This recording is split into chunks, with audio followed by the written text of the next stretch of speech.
équipe de candidates et de candidats. Et puis, il y a vous, les militantes et les militants du Parti québécois. Vous êtes venus de toutes les régions du Québec. Pour faire quoi?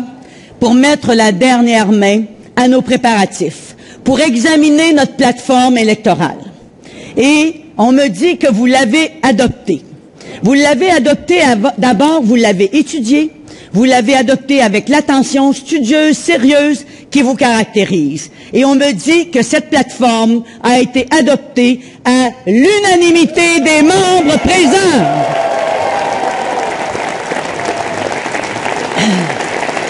Alors, cette plateforme, elle ne contient pas tout le programme de notre parti, bien sûr, mais elle établit cependant nos priorités pour les 4 prochaines années. D'ailleurs, dans les jours qui viennent, je vais énoncer les engagements précis que nous prendrons comme gouvernement.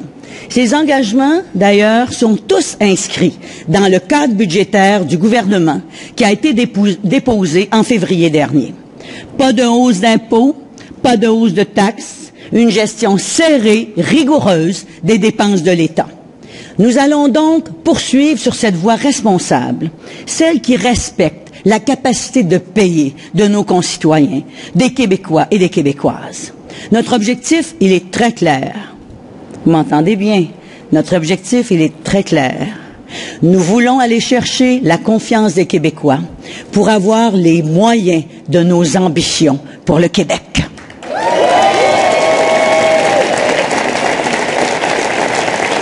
Et on va le faire avec cette plateforme. On va le faire avec le plan du gouvernement pour construire un Québec plus prospère, un Québec plus fort, un Québec plus accueillant et plus indépendant.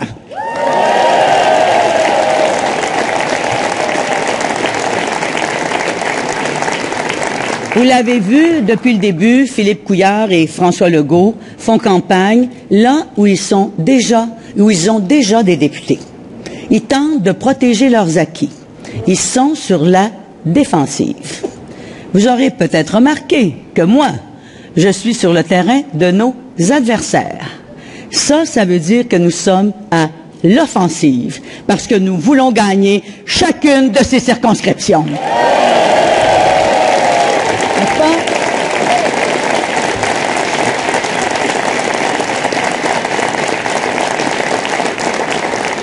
Alors, chères militantes et chers militants, vous représentez ici des dizaines de milliers de membres du Parti québécois.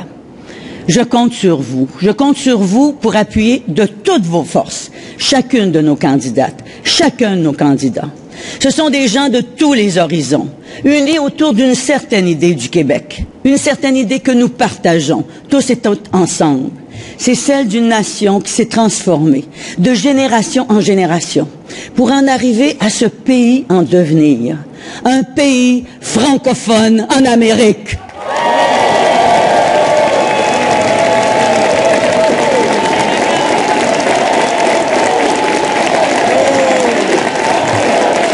On veut un pays.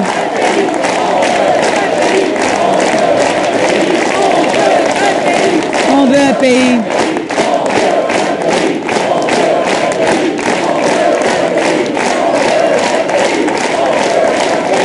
On veut un pays.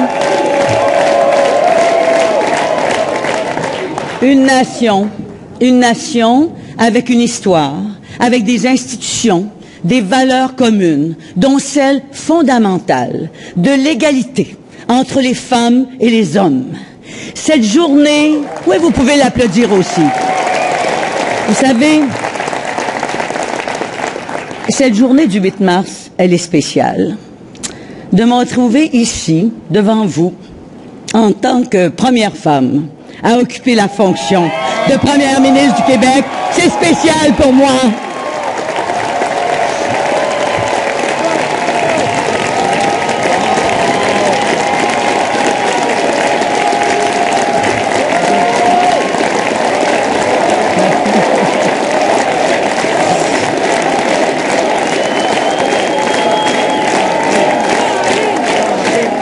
Merci.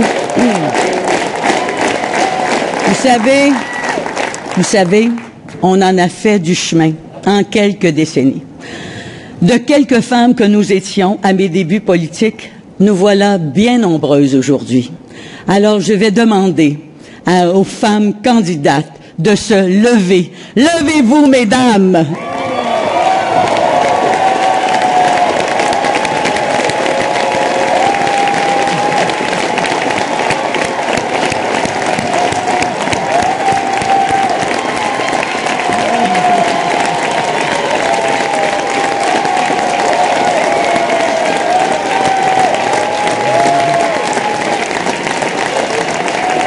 C'est extraordinaire! En fait, au-delà de nos appartenances politiques, j'aimerais saluer aujourd'hui chacune des Québécoises qui s'engagent comme candidate, peu importe le parti dans lequel elles s'engagent. Salut, mesdames, je vous salue toutes!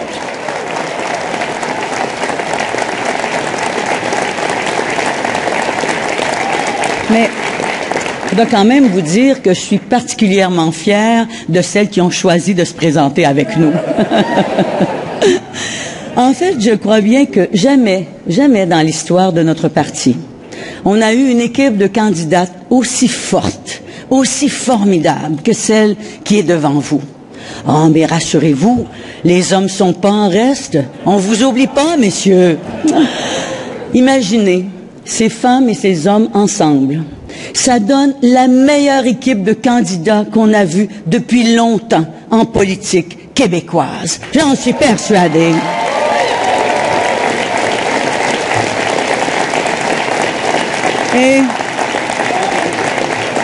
Et parmi eux, vous allez me permettre de saluer les députés, les ministres, qui ont formé le gouvernement des 18 derniers mois. Je veux les remercier pour leur travail. Ils se sont tenus debout, avec beaucoup de force de caractère, avec cette volonté de servir l'intérêt général, de faire avancer le Québec. Souvenez-vous, quand on est arrivé au gouvernement, la maison, elle était en désordre. On oublie vite, mais le Québec vivait une crise sociale importante, presque du jamais vu. On l'a réglée, cette crise. On était plongé dans les affaires de corruption, de collusion, les vraies affaires du Parti libéral.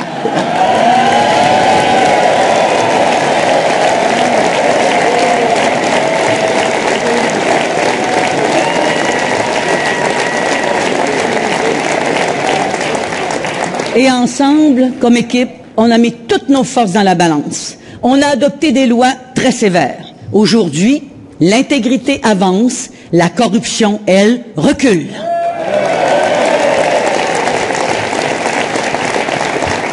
Les finances étaient hors de contrôle. Les libéraux n'ont jamais été capables d'atteindre leur cible de dépenses en 10 ans. Nous, on l'a fait en 1 an et demi. Oui. Et contrairement à Philippe Couillard, un de ses candidats banquiers a, lui, beaucoup aimé ce qu'on a fait. Alors, je vais citer le banquier de M. Couillard au sujet du budget de Nicolas Marceau. Il dit ceci: cette preuve de gestion rigoureuse, je souligne rigoureuse, rend nécessairement plus crédible, le maintien souhaité de la croissance des dépenses au cours des 3 prochaines années. Vous savez quoi? Moi, je l'aime bien, le banquier de M. Couillard.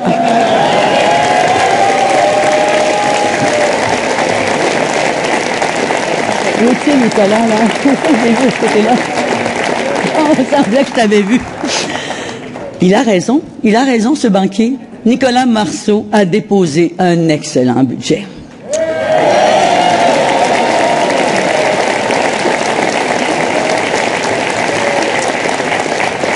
Il n'y avait pas que la question des finances publiques qui était en mauvais état. La solidarité était mise à mal. On l'a ramenée.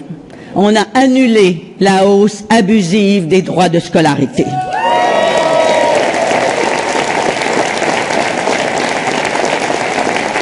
On a augmenté le salaire minimum. On a augmenté les prestations d'aide sociale des personnes seules. On a augmenté le seuil à partir duquel les gens ont accès à l'aide juridique. Une réforme majeure.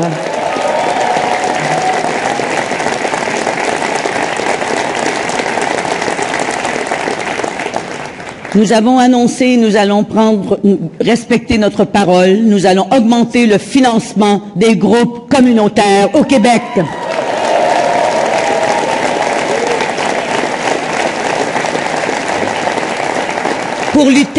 Pour lutter contre l'itinérance, on a établi une stratégie avec des moyens financiers, des logements sociaux annoncés. On a adopté une loi cadre sur l'économie sociale. On a augmenté de 100 millions le financement des soins à domicile pour nos aînés. On a créé des milliers de places dans nos services de garde.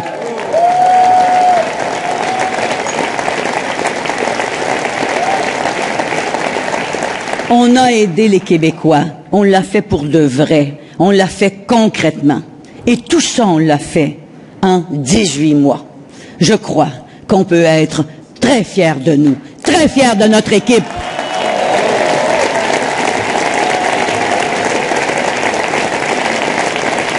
Et quand on est arrivé au gouvernement, justement, la fierté québécoise était en berne. Pour les libéraux, c'est d'ailleurs comme s'il fallait s'excuser d'être une nation différente du Canada. C'est comme s'il fallait s'excuser de défendre les intérêts du Québec. C'est comme s'il fallait s'excuser de vivre en français chez nous. Pour les libéraux, c'est comme s'il fallait s'excuser de défendre nos valeurs communes. Je vous le dis, c'est fini tout ça. Les Québécois n'ont pas à s'excuser d'exister.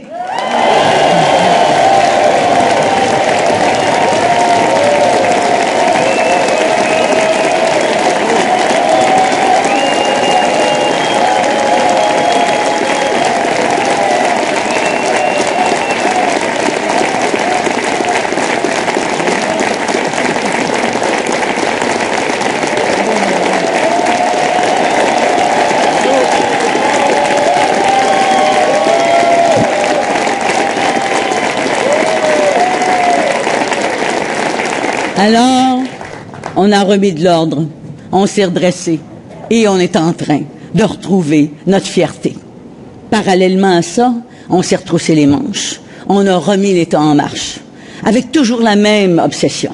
Consolider pour tous les emplois, pour tous les Québécois, toutes les Québécoises, dans toutes les régions, consolider l'emploi. Le gouvernement ne remplace pas les entrepreneurs, les entreprises ne remplacent pas les travailleurs, mais on est vraiment déterminé à créer les conditions qui vont favoriser une croissance économique, une création d'emplois durables. En fait, depuis notre arrivée, en septembre 2012, le gouvernement a appuyé des investissements privés qui totalisent 13 milliards 500 millions de dollars. Mais on ne s'arrêtera pas là. Depuis l'automne dernier, nous avons une audacieuse politique économique. Elle donne déjà des résultats. Et il faut le répéter. Et répétez-le. En 2013, au Québec, sur toute l'année, il s'est créé 48 000 emplois.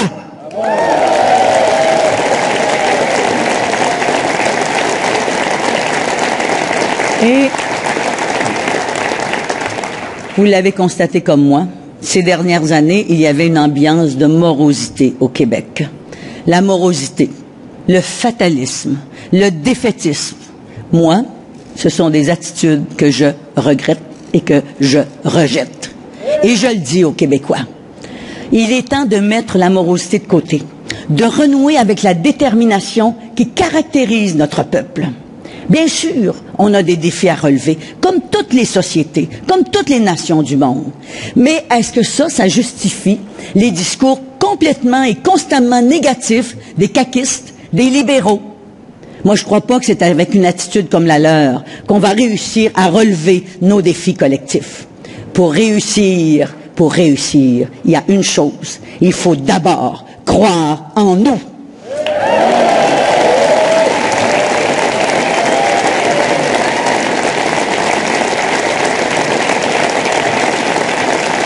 Et on a tellement de bonnes raisons de croire en nous.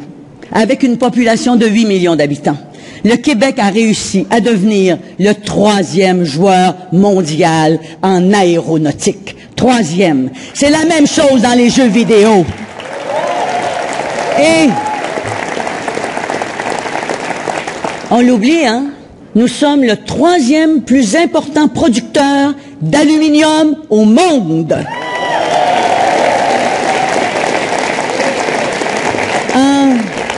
En quelques années à peine, nous avons révolutionné l'industrie du cirque. Nos cinéastes gagnent des Oscars et nos enfants sont sur le podium des meilleurs élèves du monde en mathématiques.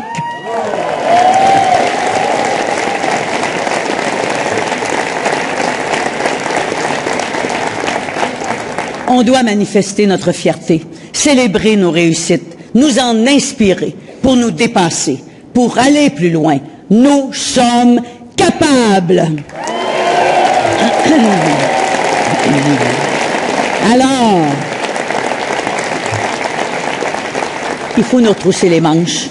Il faut prendre les problèmes de front, prendre des décisions courageuses. Il faut agir. Et si on veut relever les défis du Québec, il nous faut être déterminés.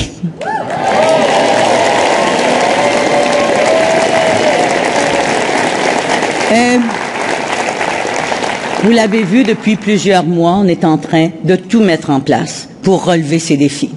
L'automne dernier, qu'est-ce qu'on a fait? On a commencé à déployer notre stratégie économique portant sur l'emploi. C'est un vaste chantier qui vise à nous enrichir collectivement, mais aussi individuellement. Vous avez vu tous les investissements qu'on a faits dans les technologies de l'information, à Québec, à Montréal, les investissements en aéronautique. Et nous sommes aussi en train de relancer l'industrie de la forêt, une ressource renouvelable qui fait de nouveau notre fierté.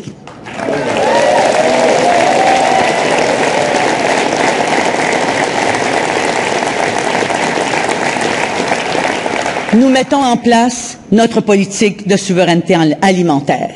On est en train d'aider nos PME à se moderniser, nos entreprises à exporter, nos chercheurs à innover.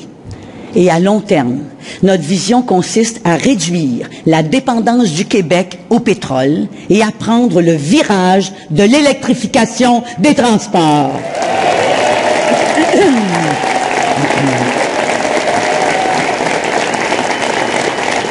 C'est concret. C'est concret. C'est maintenant qu'on entreprend ce virage et les moyens financiers sont là. Oui, on a l'ambition. On a de l'ambition. On a l'ambition de faire du Québec un leader mondial de l'électrification des transports et croyez-moi, on va y arriver.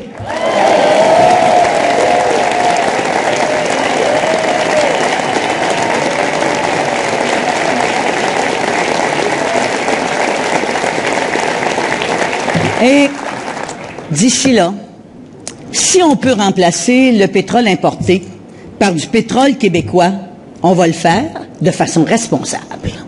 Dans les années 60, rappelons-nous un petit peu notre histoire récente. Dans les années 60, René Lévesque a proposé aux Québécois de reprendre possession de leur richesse hydroélectrique. 40 ans plus tard, c'est à notre tour de reprendre possession, au nom des Québécois, une richesse qui nous appartient. C'est ce qu'on a fait en reprenant nos droits sur le potentiel pétrolier à Anticosti.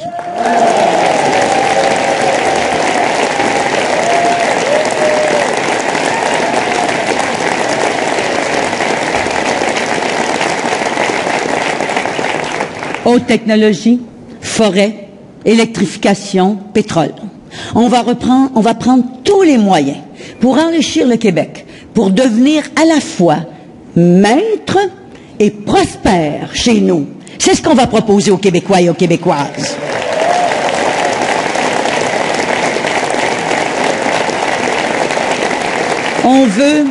On veut faire du Québec une terre de grande prospérité. Mais la vie d'une nation, comme celle des êtres humains, ça ne se résume quand même pas seulement à l'économie. Il y a aussi la solidarité. ces liens qui nous unissent les uns aux autres, les générations les unes par rapport aux autres. Et le Québec, il ne serait pas ce qu'il est aujourd'hui si nos ancêtres n'avaient pas fait de l'entraide une valeur centrale de notre vie nationale. On peut tirer une très grande fierté du fait que le Québec soit l'endroit en Amérique du Nord où la richesse est la mieux partagée.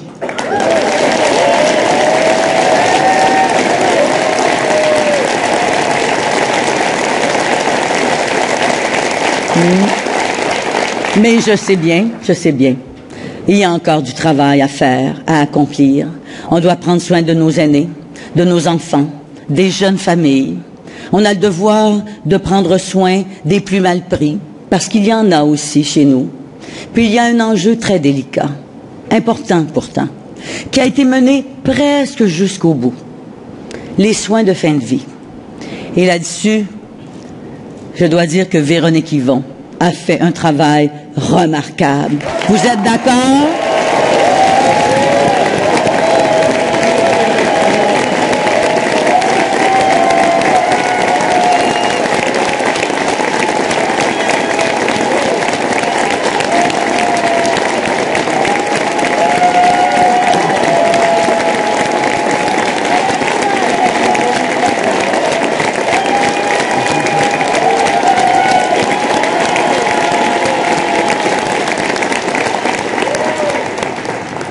Alors, c'est malheureux. Les libéraux n'ont pas pu mettre la partisanerie de côté pour nous permettre d'adopter cet important projet de loi. Mais je suis persuadée qu'avec la confiance des Québécois, on va compléter ce travail remarquable. On va y arriver, Véronique. Sois sûre de cela. Alors, oui, il y a la prospérité, il y a la solidarité, il y a aussi la fierté. Nos prédécesseurs se sont tellement battus pour que le Québec continue d'exister en français, en Amérique. On n'a pas le droit d'oublier cela. Et d'ailleurs, quand on ne sait pas d'où on vient, c'est très difficile de savoir où on s'en va. C'est la raison pour laquelle nous avons décidé que notre histoire nationale allait être enseignée davantage de l'école primaire jusqu'à l'université.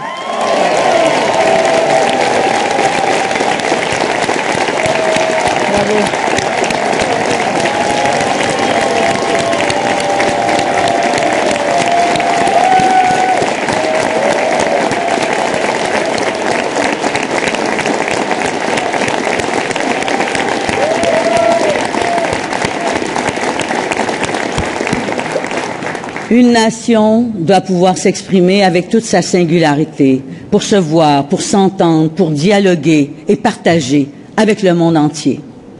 La culture, c'est un peu l'âme d'une nation. C'est un moteur économique aussi, qui fournit des emplois à des dizaines de milliers de personnes. Alors, pour donner un nouvel élan à notre culture, vous pouvez compter sur nous, sur un gouvernement du Parti québécois.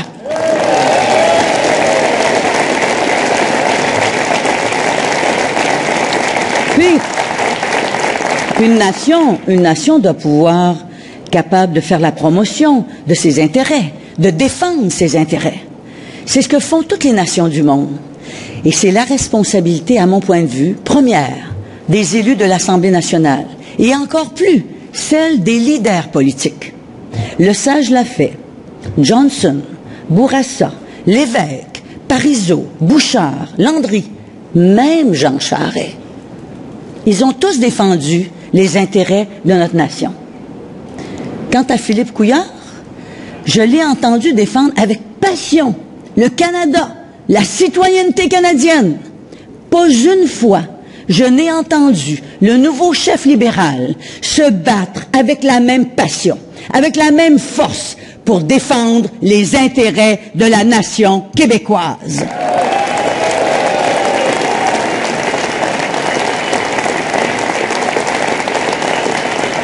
Alors, il pense, parle et agit comme un chef du Parti libéral du Canada.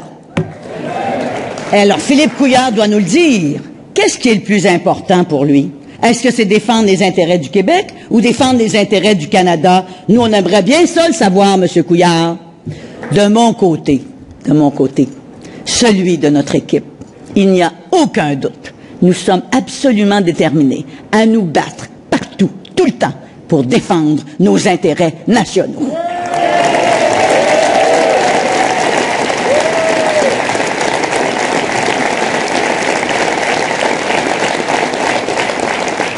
Pour nous, c'est tellement simple. C'est le Québec d'abord.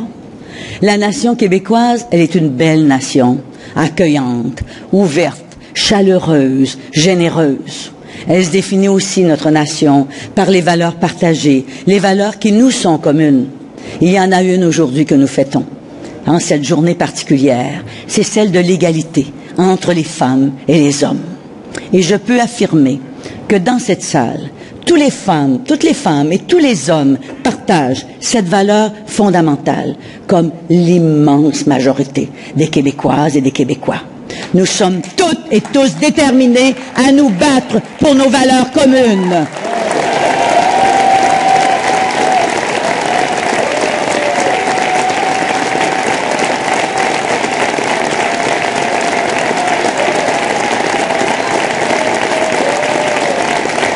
Alors, ça signifie aussi nous battre pour la neutralité de l'État, pour la laïcité.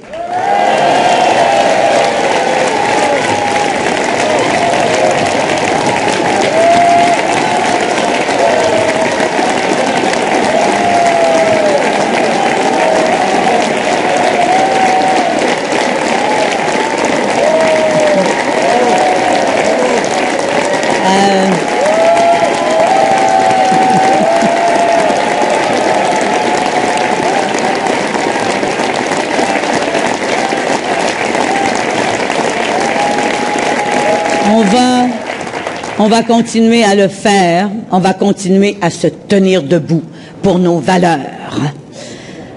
Alors, il y a un autre élément qui me préoccupe beaucoup, une autre réalité de notre vie collective, et c'est même pour moi une des parties essentielles de mon engagement. Monsieur Couillard veut signer la Constitution canadienne. Il veut verrouiller le statut du Québec comme simple province. C'est pas rien, ça. Vous avez raison d'être choqué. Et d'ailleurs, on attend toujours que le chef libéral, par ailleurs, s'engage à consulter les Québécois avant de prendre une décision aussi grave, aussi sérieuse. Cela dit, le temps est effectivement venu de réfléchir à nouveau à notre avenir, de relancer ce débat,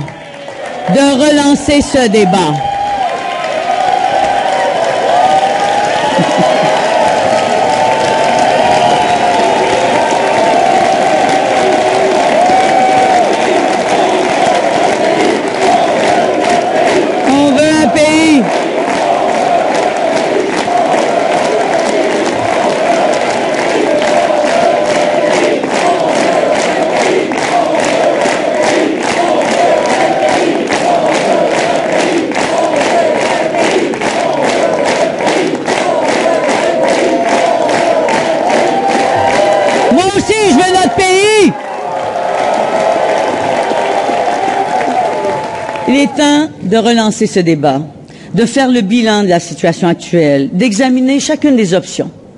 On n'a pas pris le temps de réfléchir tous ensemble à l'avenir politique de la nation québécoise depuis bientôt 20 ans. La souveraineté, j'aimerais que ce soit le plus tôt possible. Mais on ne bousculera pas les Québécois. Nous allons nous préparer en agissant de façon constructive, de façon positive, en renforçant notre société sur tous les plans. On va reprendre la discussion. Dans un prochain mandat, un gouvernement du Parti québécois déposera un livre blanc sur l'avenir du Québec.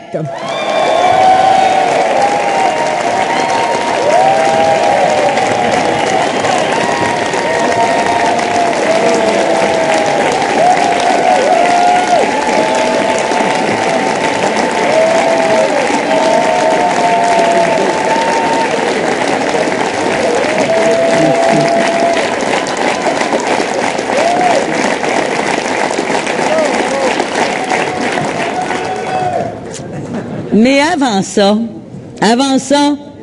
on a une campagne électorale à gagner. Et je vous le dis, je l'ai dit aux candidats et aux candidates ce matin, on ne doit rien tenir pour acquis. Ça veut dire ça qu'on doit travailler fort, sans arrêt, tous les jours, jusqu'à la dernière minute. On doit mériter la confiance des Québécois. On doit le faire en partageant nos idées, nos valeurs, en faisant valoir notre détermination. Alors je vous demande d'aller à la rencontre de vos concitoyens et de vos concitoyennes, dans chacune des villes, dans chacun des villages, dans chaque rue. Ensemble, mobilisés comme nous sommes, avec l'enthousiasme qui nous anime, nous sommes capables, le 7 avril prochain, d'aller chercher un mandat majoritaire des Québécois et des Québécoises pour gouverner le Québec, pour prendre notre destin en main. Merci, je compte sur vous.